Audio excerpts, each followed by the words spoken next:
Hello, আসসালামু আলাইকুম। আজ ফিরে আসলাম রুই মাছ ভাপা নিয়ে।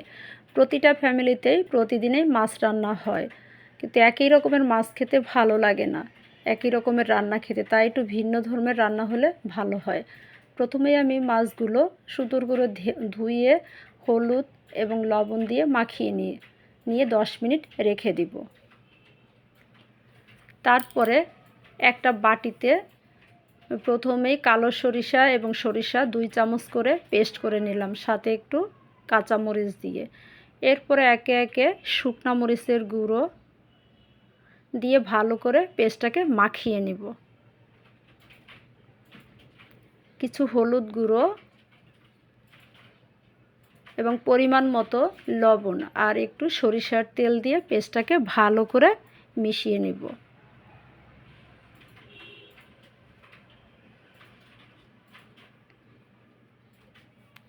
তারপরে একে একে মাছগুলো সুন্দর করে দিয়ে মাছগুলোর সাথে মশলাটা ভালো করে মাখিয়ে নিব, যাতে মাছের মধ্যে মশলাটা একদম ঢুকে যায়। তারপরে একটা কড়াইয়ে কিছু তেল দিয়ে কিছু পেঁয়াজ কুচি দিয়ে একটু হালকাভাবে আলতোভাবে ভেজে নিব। ভেজে নিয়ে সেই পেঁয়াজ ভাজাগুলো মাছের মধ্যে দিয়ে দিব। দিয়ে এবারে আবার হাত দিয়ে ভালো করে আলতোভাবে মেখে দিব। মাখার মধ্যেই কিন্তু রান্নার টেস্টটা অনেক গুণ বেড়ে যাবে, তাই ভালো করে মাখিয়ে দিতে হবে। এবং অল্প একটু পানি দিয়ে দিলাম, যাতে হালকা একটু ঝোল থাকে।